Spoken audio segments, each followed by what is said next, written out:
कथा राम जी की है ये कल्याणकारी,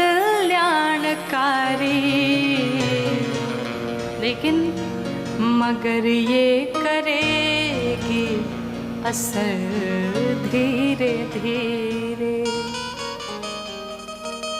विनय वंदना ही अमर साधना है। ये जो भीतर जहर फैला हुआ है उतारेगी सारा जहर धीरे धीरे। ये जो भीतर हमारे जहर फैला हुआ है सब धीरे धीरे उतारेगी। अब चाहेंगे कि एक ही दिन में सब हो जाए तो संभव नहीं है। जैसे हम लोग गाड़ी की सर्विसिंग कराने जाते हैं, क्यों जाते हैं? भाई गाड़ी सही से चले, इसीलिए ना। सब उसका ऑयल जो भी रहता है सब चेंज होता है, नया नया सब होता है। उसी प्रकार से इस शरीर को भी सर्विसिंग की ज़रूरत है। और यहाँ पर सर्विसिंग आज से स्टार्ट हुई, अगले 6 दिनों तक चलेगी। जिसको जिसको अपना सर्विसिंग कराना हो आकर के कथा में बैठ जाए। और 7 दिन के बाद यकीन मानिए बिल्कुल शांत महसूस करेंगे, देखेंगे गाड़ी बढ़िया चलने लगी। जितना हाइपरटेंशन, बीपी, ये वो जो भी है सब खत्म हो जाएगा। तो सर्विसिंग कराने आएंगे, आप भी आइए और दूसरों को भी लेके आइए। फ्री में सर्विसिंग चल रही है कोई कॉस्ट नहीं है। तो भगवान की कथा कल्याणकारी है। गोस्वामी जी ने इस श्री रामचरितमानस जी ग्रंथ की रचना की हम सभी के कल्याण के लिए। 7 कांड लिखे गोस्वामी जी ने, और उस 7 कांड से पहले 7 श्लोक लिखे। कहते हैं कि ये 7 कांड भगवान तक पहुंचने की 7 सीढ़ियां हैं। कि यही महारुचिरा सप्त सोपाना, ये 7 सीढ़ियां हैं। भगवान तक पहुंचना चाहें तो इसी से पहुंच सकते हैं। 7वां कांड है, उस कांड का नाम है उत्तर कांड। उत्तर कांड में कोई जीवन का ऐसा प्रश्न नहीं है जिसका उत्तर न मिल जाए, इसलिए उस कांड का नाम पड़ा उत्तर कांड। तो भगवान तक पहुंचना चाहते हैं तो ये 7 सीढ़ियां पकड़ना शुरू कर दीजिए।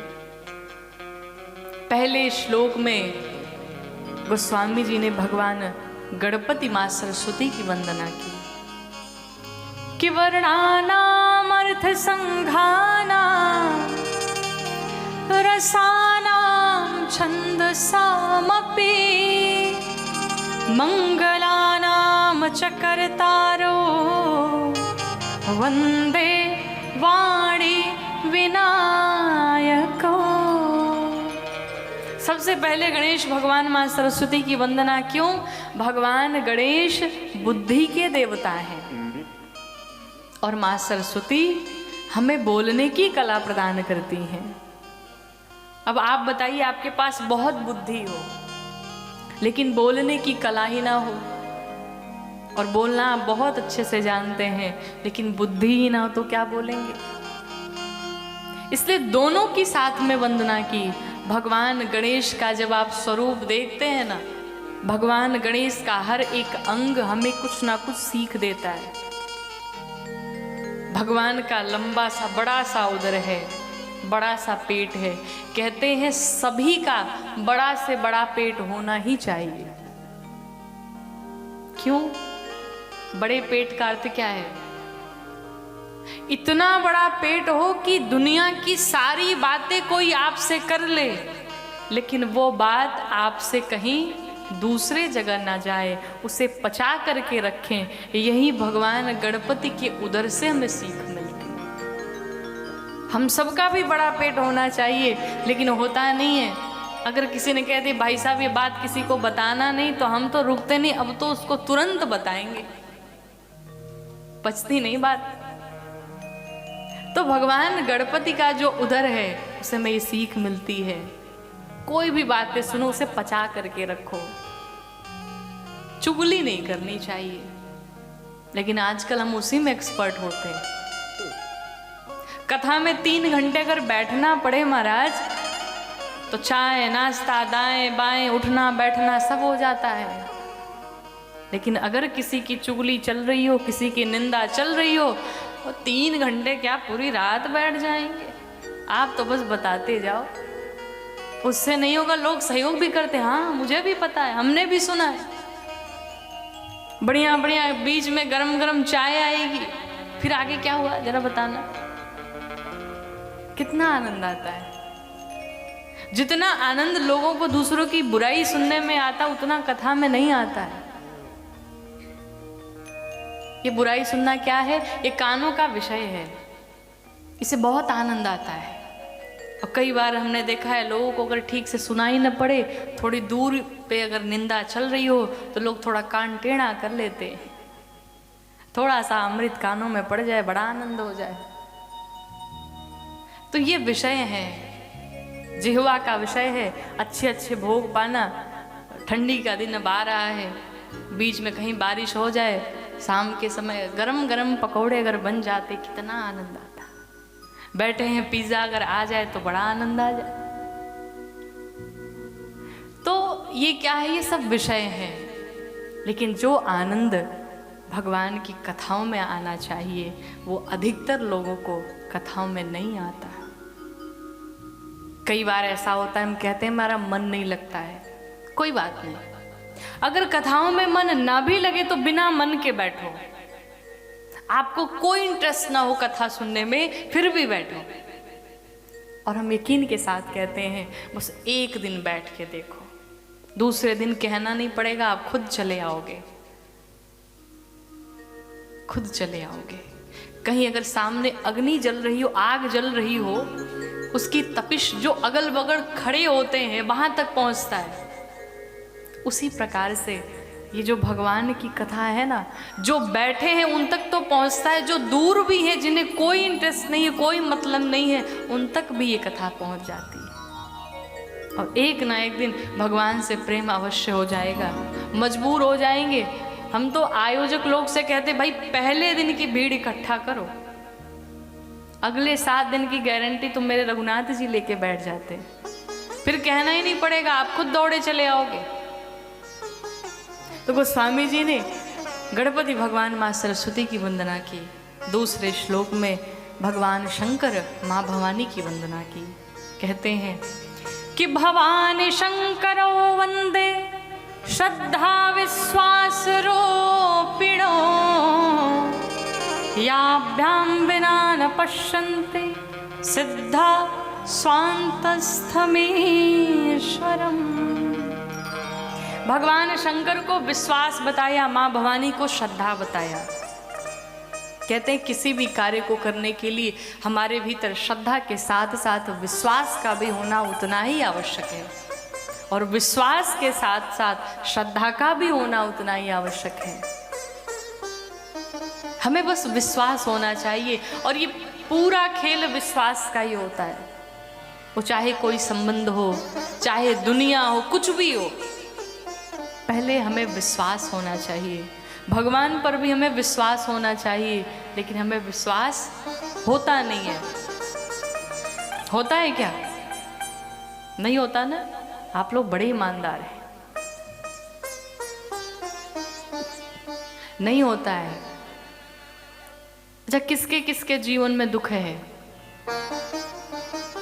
सबके जीवन में है। कोई ऐसा नहीं जिसके जीवन में कहीं एक खालीपन ना हो, एक कमी ना हो। सबके पास दुख है। अच्छा, विश्वास किसको किसको है भगवान पे? जिसको है वो हाथ खड़े करे, अगर हाथों में दर्द ना हो तो।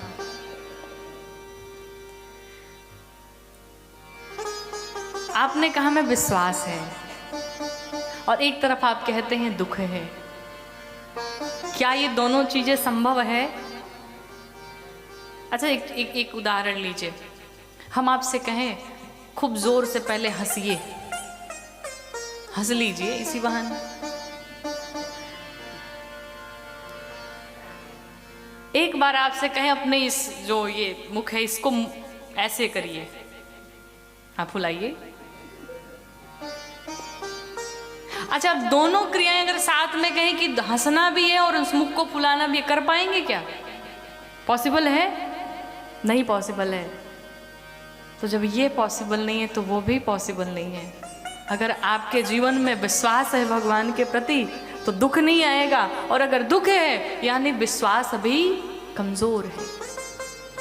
और जिस दिन विश्वास हो गया भगवान पे, मेरे रघुनाथ जी पे, फिर उस दिन दुख आएगा, ये तो निश्चित है। क्योंकि हमारे जो कर्म है, जो प्रारब्ध है, उसे तो हमें भुगतना ही है। दुख आएगा, लेकिन वो दुख कब आया कब गया कुछ पता भी नहीं चलेगा। ये भगवान पर विश्वास, अगाध विश्वास, अटूट विश्वास होना चाहिए। तो श्रद्धा के साथ साथ विश्वास का भी होना बहुत आवश्यक है। तीसरे श्लोक में गोस्वामी जी ने शिव रूपी गुरु की वंदना की कि वंदे बोधमयम नित्यम गुरुम शंकर रूपिणम यमाश्रितो हि वक्रोपि चंद्रः सर्वत्र वंदते। ऐसे शिवरूपी गुरु कैसे? जिसने टेढ़े चंद्रमा को भी पूरे संसार में वंदनीय बना दिया, पूजनीय बना दिया। ऐसे शिव रूपी गुरु को मैं बारंबार प्रणाम करता हूँ। भगवान शंकर को प्रणाम किया। चौथे श्लोक में वाल्मीकि जी की वंदना की, श्री हनुमान जी महाराज की वंदना की। पांचवें श्लोक में श्री सीता जी की वंदना की। छठे श्लोक में भगवान श्री रामचंद्र की वंदना की। और सातवें श्लोक में बताया इस ग्रंथ की हमने रचना कैसे की। नाना पुराण निगमागम सम्मतं यदा रामायणे निगदितं क्वचिदन्यतोऽपि स्वान्तः सुखाय तुलसी रघुनाथ गाथा और भाषा निबंध मति मंजुल मातनोति। नाना पुराण अर्थात 4 वेद, 4 उपवेद, 6 शास्त्र, 11 प्राप्त उपनिषद, 18 पुराण, 18 उपपुराण, संसार में रामायण शतकोटि अपारा जितने ग्रंथ लिखे गए, गोस्वामी जी कहते हैं उन सभी ग्रंथों का सार हमने इस श्री रामचरितमानस जी में रखा। सार मतलब समझते हैं ना, वो न समझिएगा जो ससुराल वाले सार होते हैं। सार का मतलब है, जैसे आप हिंदी की किताब जब पढ़ते हैं तो लिखा रहता है पूरी कहानी के बाद सारांश।